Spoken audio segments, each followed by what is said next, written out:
Hey yo, football fans, it's another great year. Fantasy football fiends, grab your beer.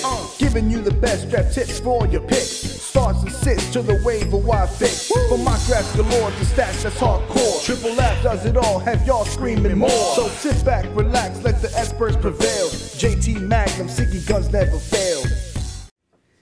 What's up, fantasy football fiends? My name is Ziggy Guns, along with JT Magnum. And it is week 8 of the NFL season. We're going to be talking about your waiver wire pickups for the week and our studs, duds, and papa sans. JT, lead us off with them running backs and whatnot. Yeah, oh, just a reminder, the ticker at the bottom, it's up to date. It says week 8. And I rhymed accidentally. But make sure you know that it's not normal teams that you normally start. It's probably teams that are probably on your waiver wire that you should pick up and start for the week. We try to keep it to teams that or players and teams that that you can use that you normally won't use. Like obviously you're going to start Julius Thomas. Obviously you're going to start certain players, and we do put some of those players in there sometimes, but sometimes those are players that you might take out for another player despite. So we try to keep it that way. And we try to do it the best way we can, but it's hard given, during the course of a season. So, but I mean, you won't see a Peyton Manning as the number 1 quarterback for the week because he's always going to be your number 1 quarterback for the week. You never not start Peyton Manning. So that's why we do it that way. But yeah, let's get into the waivers. The quarterback pickups of the week. There's 4 quarterbacks we want to talk about. We talked about T.J. Yates last week, and obviously he ended up not being the starter. It was Case Keenum, and he did pretty well against Kansas City. So him, Josh Freeman, Josh McCown, and Kellen Clemens. And for me personally, I wouldn't pick up pretty much any of them. If you needed a quarterback really bad, out of the 4, I would pick up Josh Freeman. Only because he just seems to have the most potential out of the 4, it seems like. Case Keenum also has a really good team as well, and he seemed to do very well against Kansas City's defense. But I don't know how long he's going to start for, given that Schaub might come back.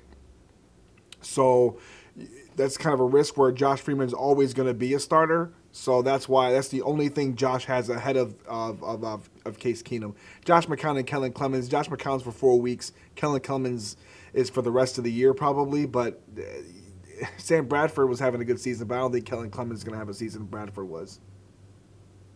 Yeah, I mean, I agree completely. I mean, in other words, all 4 picks are garbage. I would stay away from all of them.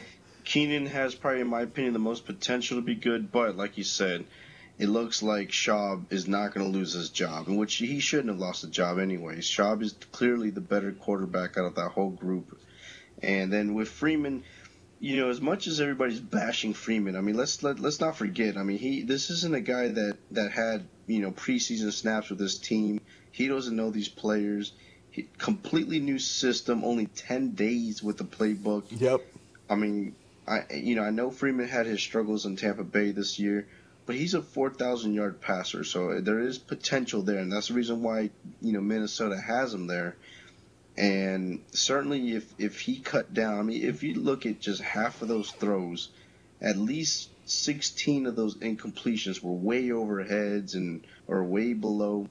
If he just corrects that, which is correctable, it's not like it's not correctable, that he could have had a decent game. And, I mean, you look at it like this. If you look at a quarterback that throws 50-something per, attempts a game, then that means they're really going to use him. So fantasy-wise, obviously the 1 interception and no touchdowns might have hurt him, but if he's going to get the majority of the snaps throwing it, then that means he has the potential for points, period. Yeah. So Freeman might be the one you do pick out of the bunch, but then again, that's not saying much considering how he played against the Giants. Yeah. But yeah, I mean, like I said, he had no time to learn the playbook. I don't think Minnesota should give up on him already. It's only been 1 game. Certainly, this is an odd situation. You don't see many teams start off with a new quarterback in week 6, week 7 from the street like they do Freeman. So, yep. We'll see how it goes the rest of the way. Yeah, for running backs this week, too, there's another 4. And the reason why we have so many this week is because there's been so many injuries. My goodness, and so many changes. So this week we're going to talk about Peyton Hillis, Mike James, Ben Tate, and Chris Ivory. Now, Peyton Hillis, he's probably not going to play that much because Brandon Jacobs eventually will come back, obviously. But I actually picked him up this week, and he actually scored some points for me this week. But Mike James is one of those, you got to look at him as Doug Martin is gone for the year. You might want to pick up Mike James because he will start for the rest of the year. He's a rookie. He seems pretty good, but the only thing is he has really bad matchups. He could carry you maybe to the playoffs, but he has really bad matchups on week 15 and 16 that I noticed, and those are usually playoff weeks. So you might want to check into him and see what he could do for you. If he can help you out now, yes, pick him up. Ben Tate is interesting because Arian Foster just got hurt. It's saying that it's not that serious. He's on a bye week, so Arian Foster might actually play the following week. He might actually still start. But he's been bothered by so many injuries this year, you never know if Ben Tate might actually end up being the starter if Arian Foster goes down. And Chris Ivory, he's worth the pickup because it looks like he's going to start. And it looks like, or if he isn't starting, he's definitely getting the bulk of the carries. They just don't seem to trust Bilal Powell anymore. So it seems like Ivory's the man now in New York, at least for the time being. Yeah, very, very strange situation because, I mean, Powell was the toast of the town. I mean, everybody's been talking about. I remember telling, the show a couple of weeks ago, or maybe been 3 weeks, that Chris Ivory was eventually going to get the majority of the snaps. I didn't think it was going to be that, soon. It was all of a sudden. I mean, here you got Powell coming off of 100 yards, and then all of a sudden he can't even get 10 yards this game, or I think he had like 11 or something like that. It was a complete, I almost didn't even. It almost looked like Powell was hurt or something, and he wasn't. So I don't know what happened. I don't know if somebody said something. I don't know if Ivory might have talked internally with the coaches, but clearly they decided they wanted to see what Ivory can do, and he showed what he can do. And it looks like if anything, it's going to be a split situation where you're going to have Powell and Ivory be splitting the carries. With Ivory, though, probably being the goal line back regardless, because that was something they wanted him to be anyways, at least, at the minimum. Another person we'll talk about, Peyton Hillis. I said last week, I even said it during the game that, Brandon Jacobs, you got to watch out with his hamstring injury. None of these running backs are going to be a good pickup because Andre Brown is coming back, following their game, or next week or after the bye, after the following week. And then even David Wilson has a chance of coming back a couple weeks later. So that's going to be a running back mess at this point. So you're never going to know who's going to be a starter. I will stay away from all of them. And the other running back, Mike James, Doug Martin wasn't even doing good, and he's the stud of the team. And now you got Mike James, a rookie, coming in behind him that's nowhere near the physical abilities as him. It's a situation where you have to pick him up if you had Doug Martin. But I don't really see anything, going forward fantasy-wise where he can help at all. I see nothing. So I don't either. So Chris Ivory might be the best hope out of all of them. Or Ben Tate. Touchdowns. Or Ben Tate if Arian Foster goes down. That is true. But that's leaving you at an if. Yeah, I mean, Ben Tate's been like that since preseason. Everybody knows that Ben Tate can carry the rock, but is he going to get the opportunities? And that might not happen. Exactly. So for wide receivers, we have 3 of them for you. We have Darius Hayward-Bay, given Reggie Wayne's injury. We have Jarrett Boykins, who I talked about as my sleeper last week. I hope you guys picked him up. We're talking about him this week because obviously he's a waiver wire pickup now that he had that game. And Marvin Jones from Cincinnati. Now, Darius Hayward-Bay is interesting because here he is resurrecting his career now in Indianapolis, and he looks like the part of the first-round pick that he was supposed to be in Oakland, now that he has a really good quarterback throwing it to him, and now you're seeing his speed being utilized. Yeah. And with Reggie Wayne going down, now he has an opportunity to get a lot more balls thrown his way, and he is a must pickup. Like, he's going to get a lot more targets. He's only going to get better with Andrew Luck throwing to him, and you have to pick him up. Jarrett Boykins, I told you to pick him up last week. He's kind of like one of those players you have to put in for a short while till James Jones comes back, but he's another stud player that if you need to get somebody to carry you to the playoffs, here's a guy that's going to get a lot of targets with Aaron Rodgers throwing him the ball. Marvin Jones, I'd say sleep on him for a little while because you got A.J. Green, and I just don't see him being the main focal point. He's going to get you maybe some points every now and then, maybe 1 week good, 1 week bad, And right now, given the point of the season, you probably don't need 1 week good, 1 week bad right now. Exactly. Exactly. And I agree with every analysis you said. I mean, Hayward Bay, it's a must pick up, especially if you have Reggie Wayne. But even if you didn't have Reggie Wayne, this is somebody that, all right, I mean, we just have to take a look at both the players at this point. Reggie Wayne was the possession receiver, and Hilton was the home run receiver. So Hilton was the guy that Luck would throw maybe 4 to 5 times down the field and hope to connect with them for a 40 to 50-yard strike. And I don't see that changing with Hayward Bay, because Hayward Bay actually has more of a possession type. He's probably going to get more targets, and they're still going to leave Hilton as the outside guy looking for that home run. I don't see Hilton sliding in to be the number one receiver as much as everybody would probably think it could, considering that Hilton was a 2 behind Reggie Wayne. So I think Bay is going to just slide right into Reggie Wayne's slide and be that possession receiver. So you're looking at 6, 7, 8 targets a game, 90 to 100 yards, touchdown or 2. We saw what they were using with him in this game. They were using him even in some packages where it looked like, were screen passes and stuff like that. So Yep. Hayward Bay is definitely somebody you need to pick up. I do like Boykins a lot, especially with Cobb out for the year. Even when James Jones comes back, same kind of thing with Bay. I could see Boykins taking on Cobb's role to where, James Jones is probably still going to be the third down, option, especially now that Jamarco Finley is out for the year, and maybe somebody that is going to be around the end zone. But Boykins has the home run potential, which is what Cobb was essentially. Downfield, 40, 50-yard plus. So Boykins, I think, is going to get a lot of looks, especially with that offense, especially with Aaron Rodgers' arm. So, that's the 2 main receivers that I think are going to be real good. Cincinnati's, AJ Green's still going to be there. I mean, it seems like every week it's somebody else with Cincinnati for the number 2 spot. Yeah, exactly. And it's kind of like Denver's wide receiver situation, where every week it's like a new star. You never know who's going to get it, except for Julius Thomas. He's going to score at least once or twice. But Exactly. Tight ends, we have Jordan Reed, who we talked about, I think, way back.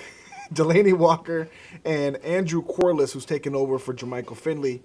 Now, Jordan Reed's interesting because here's a really good option, I think. I think if you need a tight end badly, you have one go down, or if you had a Jermichael Finley and you need a tight end, definitely pick up Jordan Reed. It's a good pickup. And if you can't get him, get the next guy, Delaney Walker. Delaney Walker is starting to come on in Tennessee now, getting a lot more balls thrown his way, and he's also scoring touchdowns. I think he's scored in the last 3 games, I believe, for them. So definitely pick up one of those 2. Andrew Corliss, he's had opportunities before with Green Bay, and he hasn't done that well. They're probably going to block a lot more. They're probably going to use him not like they use Finley, and they'll probably use more wide receiver sets.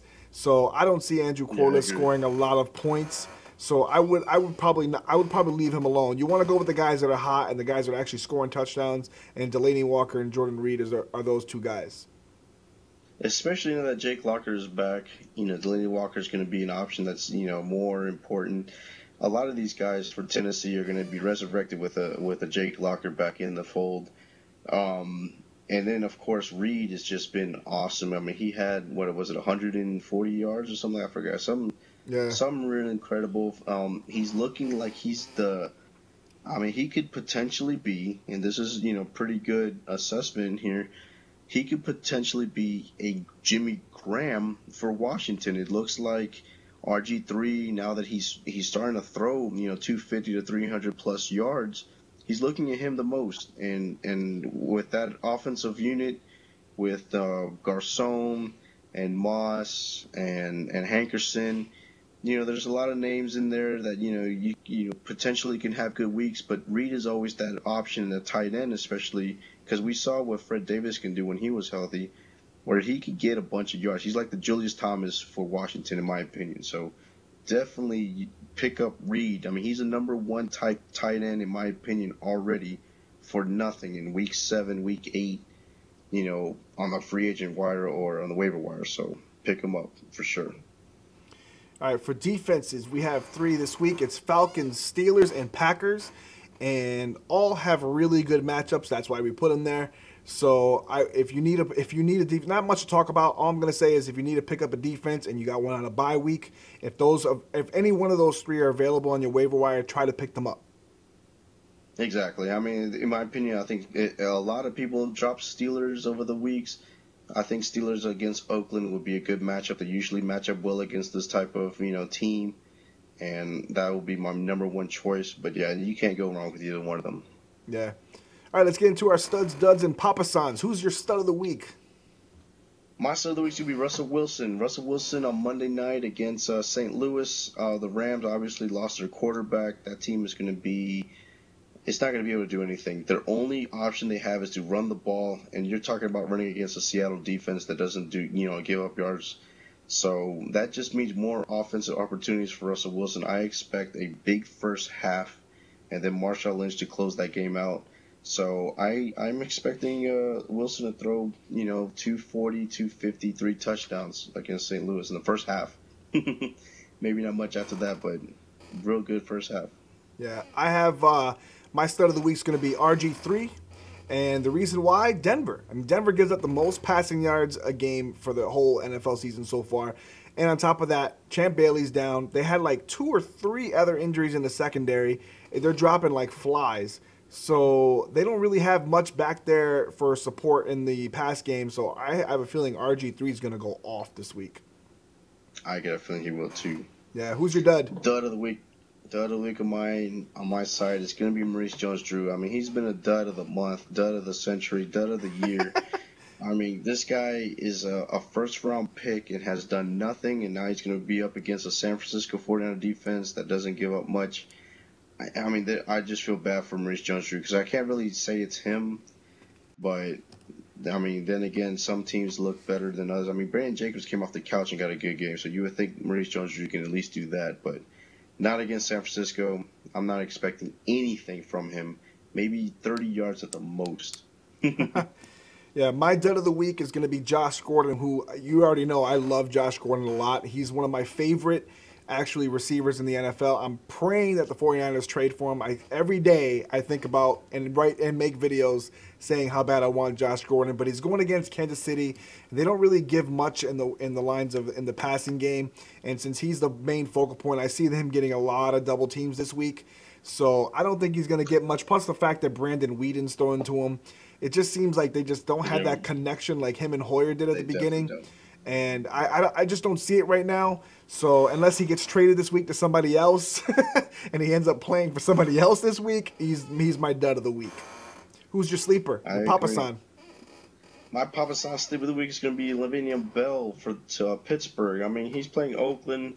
Usually when these two teams match up, it's a ground and pound kind of game. You don't expect a lot from the quarterbacks. Ben Roethlisberger against Pryor. I think it's going to be a good defensive effort, but in the end, I mean, Bell has been running pretty good. I mean, that's all they really have offensively aside from Antonio Brown. And I just have a feeling that Oakland's going to be one of those teams that can give up 2-3 rushing touchdowns, and that means Bell is going to be the one that's going to be the recipient or the participant of all that. So I expect Bell to have a real good game against Oakland. Could be a good 2-3 touchdown game. We'll see. Yeah, my Papa San sleeper this week is actually going to be a surprise. It's Kendall Hunter from the San Francisco 49ers. And the reason why I picked him is because they're playing the Jaguars, who give up a lot of yards rushing. And I just have this feeling that the Niners will probably end up blowing them out. Frank Gore is going to get rest, and this guy's going to get the bulk of the carries. And they potentially could probably both rush for 100 yards each. And Kendall Hunter might get a couple touchdowns while Frank Gore gets one. So I'm thinking that's how it's going to play out because that's all San Fran has been doing. They've been running 57% of the time the last 4 games, and I only see that getting more for Jacksonville, considering that Jacksonville gives up a lot of rush yards. So if you need a running back or if you need a flex play because you have a running back on a bye or a running back hurt, pick him up for just a week. He might help you out this week. And that's it. I agree. Thanks for watching, guys. Make sure you leave your sleeper picks or your stuff that you want to talk about in the comments. You guys have been great at tweeting at us and letting us, answer any kind of fantasy advice we can. Don't forget to tweet at Siggy as well because I can't get to them all, but I try. I hope that you're tweeting Siggy V as well. It's at Siggy V. You'll see it right there on the screen. And we appreciate it a lot. We're trying our best to help you guys out. And don't forget to like and favorite the show and do all that stuff. And yeah, we appreciate you guys. So for Siggy Guns and JT Magnum Fantasy Football Fiends, we out. Peace.